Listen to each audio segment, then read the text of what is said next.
Bon, si tu te réveilles, tu dois voir que le marché, il est dans le rouge. On va parler qu'est-ce qui se passe sur le marché. On va essayer de dézoomer, je vais essayer de te rassurer, je vais essayer de... Bref, j'ai allumé la caméra, j'ai préparé quelques slides. Ça va être vraiment freestyle aujourd'hui. Situation un petit peu d'urgence. Concernant le marché, on va essayer de mettre les choses en perspective, voir ce qui s'est passé. Donc, si tu as regardé, là, tu vois, on est sur une heure, sur un jour. Tout est dans le rouge, à part IP ici, et il n'y a rien d'autre depuis une semaine. Pas mal de cryptos sont dans le rouge. Par exemple, Algo, moins 16%. Qu'est-ce qu'on a Caspa, moins 12%. On a Hype, 26%. Qu'est-ce qu'on a d'autre? Les plus gros. Solana a pris très très cher. D'ailleurs, on va regarder un petit peu Solana, on va regarder Ether, on va regarder Bitcoin. Mais globalement, le marché a corrigé 92 000 $ au moment où je tourne cette vidéo. Tu vois, il est 20h40 chez moi. D'habitude, je ne te fais pas de vidéo le soir. Enfin, chez moi, le soir, ça sera le matin chez toi. Et je me suis dit, tiens, je vais te faire une petite vidéo justement pour te parler un petit peu du marché, toi qui te réveilles, peut-être un petit peu abasourdi, avec un portefeuille qui doit être dans le rouge. Hein, depuis, ça fait quoi? Depuis 3 mois, depuis 2-3 mois, les altcoins ont pris assez cher. Bitcoin résiste quand même. Hein. Bitcoin résiste quand même, drive quand même tout le marché. J'ai envie de dire que ça se passe tout le temps comme ça en début de bull run. Bitcoin prend toute la liquidité, ensuite ça se déverse sur les altcoins. Maintenant, il y a beaucoup de doutes, d'incertitudes qui planent, de panique, de peur, et ça je le comprends. Je te rappelle, ça fait quoi? Maintenant 7 ans que je suis dans la crypto. J'ai vécu 2 bull runs, 2 bear market. Donc je sais ce que c'est. Personnellement, j'ai une certaine résilience, j'ai une certaine expérience, mais je sais qu'il y a beaucoup de personnes qui sont rentrées dans la crypto. Ça peut faire mal. Mal au portefeuille, mal au mental, et c'est pour ça que je te fais cette vidéo-là. Et même moi, après 7 ans, ça fait quand même mal. Même si, tu vois, au fur et à mesure de la phase qu'on a connue, la mini-all season qu'on a eue, j'ai pris des TP, voilà, mais quand même, tout de même, ça fait quand même mal. Là, si on voit un petit peu sur Bitcoin, on va essayer de dézoomer un petit peu sur le marché. Donc, tu vois, là, on est aux frontières à 92 000. Je pense que c'est important de tenir les 90 000 ici, à voir en fin de semaine comment ça se comporte, sachant qu'on a pas mal de choses qui se trament au niveau macro. Mais tu vois, ça ressemble un peu étrangement à ce qu'on a connu ici. Donc, moi, je signe tout de suite si on a la même issue ici, si on repart à la hausse. Ce qui est d'ailleurs un des scénarios. C'est-à-dire que peut-être que le bull run n'est pas terminé. En tout cas, moi, je pense qu'il n'est pas terminé. Et on va en parler d'ailleurs en fin de vidéo. Mais là, on est à 92 000, tu vois, des phases comme celle-là avec un Bitcoin en dessous des 90 000, on a connu. Hein. Il n'y a pas si longtemps que ça. On a connu juste ici, c'était le 13 janvier. On avait connu ici, c'était le 3 février. Et maintenant, on est le 25 février. Et tu vois que même le hack de Bybit, c'est de l'histoire ancienne. On était ici au 21. Et là, tu vois, aujourd'hui, enfin hier, maintenant, la bougie est passée dans le vert. Hier, on a connu une chute. On peut regarder un peu ici de... Allez, 5% sur Bitcoin et les alts ont pris assez cher. Ethereum sous-performe comme d'habitude. Mais si on dézoome un petit peu sur Ether, on est quand même dans une tendance primaire haussière, quoi qu'on en dise. Et Solana, Solana aussi, oui, ok, Solana est à 137 $, mais si on prend, et là, bien sûr, je suis là pour te rassurer et te dire, ok, c'est pas la fin des haricots, c'est pas la fin, à mon avis, du bull run, c'est une phase qui est difficile, mais à mon avis, on va connaître des jours meilleurs et on avait besoin, à mon avis, peut-être de cette phase de capitulation pour que pas mal de retail, de particuliers, lâchent l'affaire, tu vois, lâchent le portefeuille. Personnellement, moi, je tiens toujours à mon bag d'alt, de Bitcoin, d'Ether, de Sol.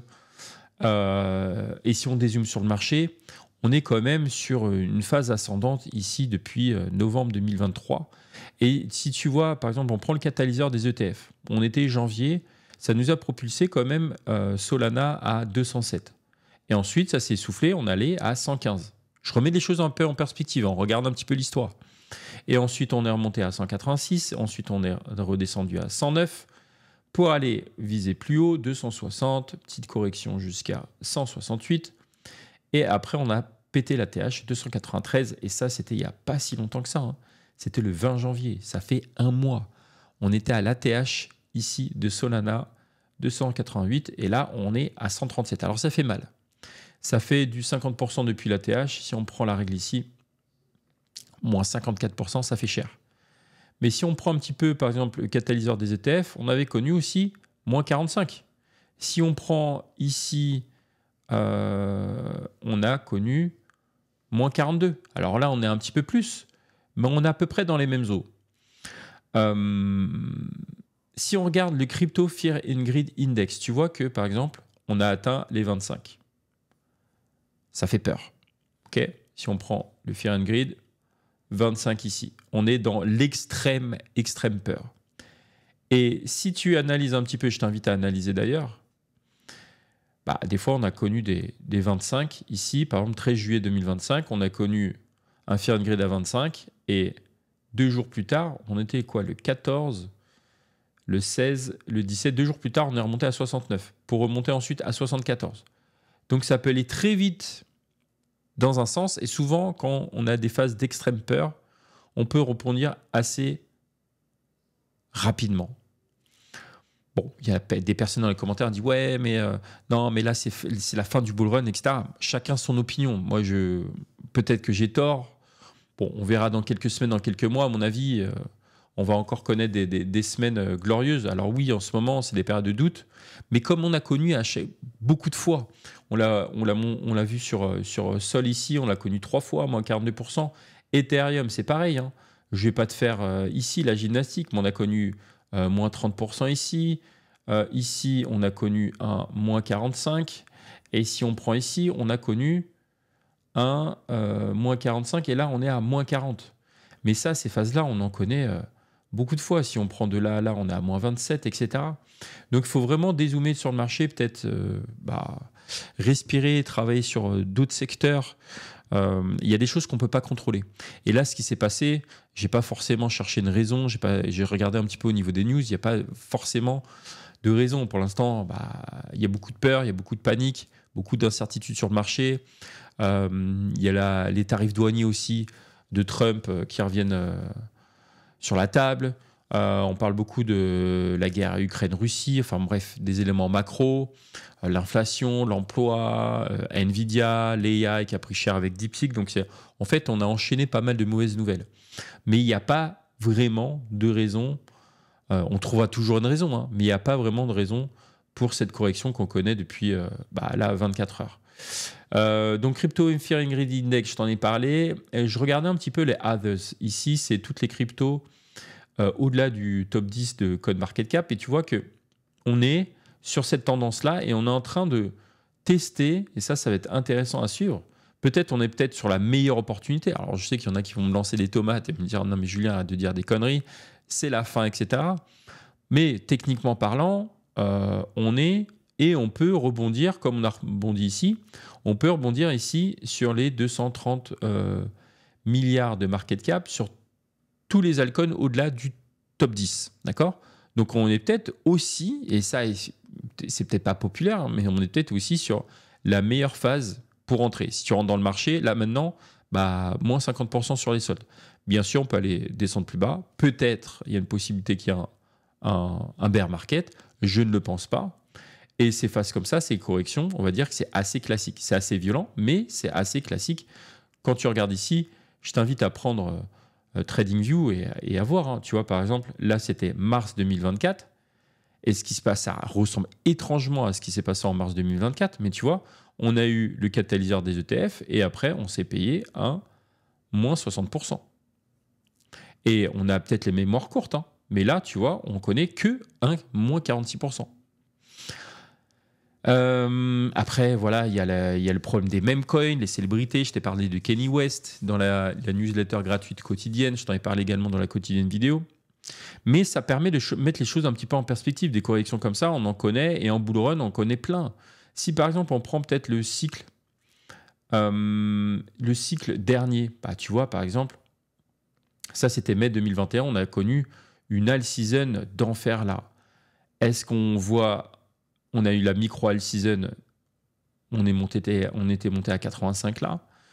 Et là, pour l'instant, on n'a pas connu ça. Mais avant la all season, on a connu des phases. Si tu regardes un peu ici, donc là, on était décembre 2018. Donc, ok, 2019, 2020, là, en fait, c'est monté de façon parabolique, de façon extraordinaire. J'ai envie de te dire sur Others ici. Mais tu vois, ici, on a connu cette phase-là, et ça, c'est important à prendre en compte, c'est que, en fait, si tu regardes le précédent cycle 2021, on a eu le fameux double top, d'accord? De mai et novembre 2021, ici.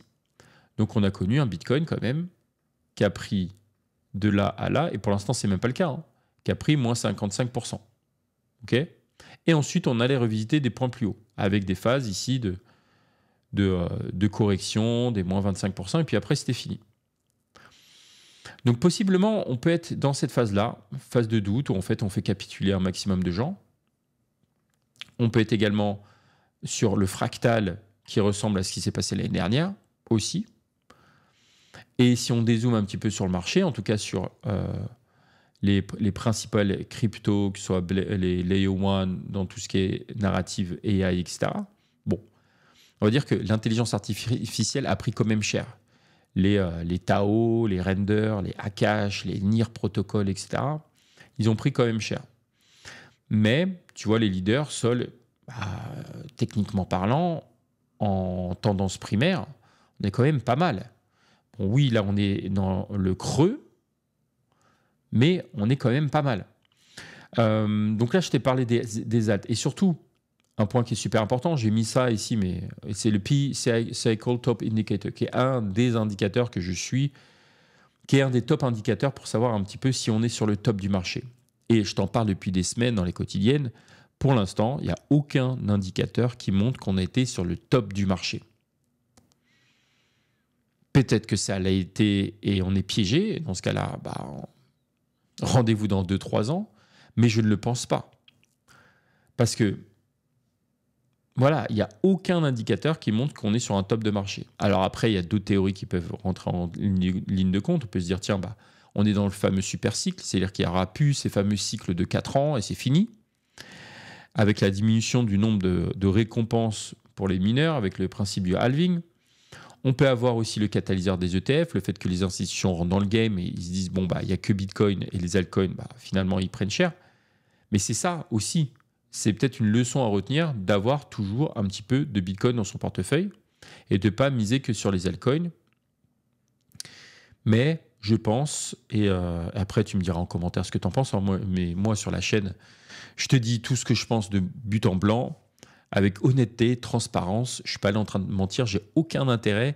Moi, mon but, c'est... à un moment, il y avait quelqu'un qui me posait la question. Julien, c'est quoi ton but sur ce bull run? Quelle est ton ambition? Mon ambition, c'est de faire sortir les gens au top du marché. Et le top du marché, je ne pense pas qu'on l'ait atteint. Peut-être que ce que je dis là, dans 3 mois, 6 mois, je reviendrai dessus et je ferai un mea culpa et je dirai non, je me suis trompé, mais... Voilà, moi j'ai aucun intérêt à ce que à tromper mon audience, tu vois. Mais sincèrement, si je sentais que le marché puait, alors oui, le marché a pué. Hein. Trump est élu, il lance son même coin 48 heures avant, on a eu le Libra, on a tous les mêmes coins, tous les shitcoins, etc. Forcément, ça ne nous aide pas, j'ai envie de te dire. La macroéconomie est pas folle. Et tu vois, même Robert Kiyosaki avait annoncé un crash en février. On est le 24 février, il avait annoncé un crash qui allait favoriser Bitcoin. Pour l'instant, ce n'est pas le cas. Mais voilà, je voulais te faire une petite vidéo comme ça. Tu me dis en commentaire, est-ce que c'est une vidéo pour te rassurer ou autre? Bref, je te dis juste mon sentiment à moi, de façon transparente. Je te dis ce que je pense. Je pense qu'on est juste sur une grosse correction qui fait mal au mental, qui fait mal au portefeuille, mais que le bull run n'est pas terminé. Peut-être que j'ai tort, l'avenir nous le dira. Tu me dis en commentaire quel est ton sentiment. En tout cas, je conçois, je consens, je comprends qu'il y ait des personnes qui se retirent du marché, qui ont vendu à perte. Personnellement, je n'ai rien vendu. J'ai pris que des profits au fur et à mesure des différentes montées qu'on a connues ces derniers mois, jusqu'à il y a 3 mois. Et voilà, je continue à renforcer des positions et puis on verra ce que l'avenir nous réserve. Mais voilà, je comprends qu'il y a des personnes qui disent on est en bear market. Voilà. Mais si tu es là, si tu dis ça et tu es dans la crypto depuis 1 ou 2 ou 3 mois, tu n'as peut-être pas le recul nécessaire. C'est pour ça que je veux te parler un petit peu par expérience. Tous les jours, je fais des quotidiennes. Je sais que même il y a des créateurs de contenu qui lâchent l'affaire. Mais moi, je ne lâche pas l'affaire. D'accord, je suis là dans les mauvais, enfin, je suis là dans les bons et aussi dans les mauvais moments. Ça, c'est super important. J'étais là en bear market pendant 2 ans, alors qu'il n'y avait pas grand-chose à se mettre sous la dent. Là, tous les jours, il se passe quelque chose. Il y a toujours une nouvelle, un hack, un rug pull. Bon, ça, c'est pas forcément des bonnes nouvelles, des news macro. J'essaie de t'éduquer tous les jours. Voilà, et c'est pas demain que ça s'arrêtera. Mais je vois qu'il y a une baisse de l'intérêt, une fatigue générale, des personnes qui lâchent l'affaire, de la peur, des insultes sur les réseaux sociaux, etc. Et j'ai envie de te dire, bah, c'est aussi un signe qu'on est dans une phase de capitulation et peut-être que demain, le ciel sera bleu, on sera dans le vert et on oubliera un petit peu ce qui s'est passé sur les 24-48 dernières heures. Donc voilà, je voulais te faire une petite vidéo un petit peu freestyle. Tu me dis ce que tu en penses en commentaire. Je ne vais pas faire plus long. Hashtag les vrais. J'espère que vous tenez le coup. En tout cas, plein de courage à vous. N'hésite pas à m'envoyer des petits messages sur Instagram, sur Telegram ou autre, si je peux vous aider d'une façon ou d'une autre, même mentalement ou autre. Donc bon, après, je continuerai aussi à faire les quotidiennes. Donc n'hésitez pas à vous abonner si ce n'est pas déjà fait. Je continuerai. Bon, là, je fais une vidéo le matin. Ça sera le matin en France. Parce que je pense que le réveil, c'est un peu la gueule de bois et je voulais juste faire une petite vidéo très rapide là-dessus. C'est pas forcément une vidéo très bien construite, voilà, qui est pas très préparée, mais c'est pas grave. Le but, c'est d'être ensemble. On est une communauté aussi, d'être ensemble dans les bons, dans les mauvais. Voilà, c'est le marché qui veut ça, c'est la crypto. Il faut être prêt aussi à ça. C'est-à-dire qu'il y a des phases où on peut faire des x2, x5, des x10, comme on a connu sur Solana. On a fait des x10, Tao des x10, etc. Donc voilà, mais il y a aussi des phases où en fait on prend cher. Donc est-ce qu'on est sur la plus belle opportunité de ce bull run-là, cette fameuse pause avant de repartir de plus belle?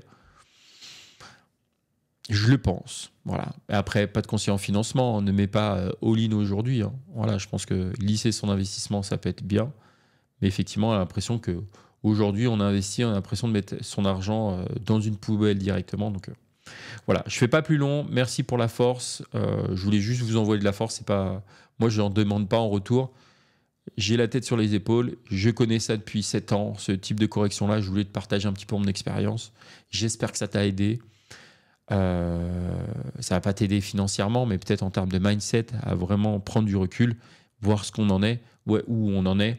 Et effectivement, bah, quand on dézoome un peu, c'est pas si terrible que ça. Voilà, je ne fais pas plus long. Fais-moi un petit retour en commentaire. On se retrouve dans une prochaine vidéo, prochaine quotidienne. N'hésite pas à me suivre sur Instagram, Telegram. Tu as tous les liens en description. Je te dis à bientôt et je t'envoie surtout beaucoup de force. C'était Julien. À bientôt pour des jours meilleurs, j'ai envie de te dire.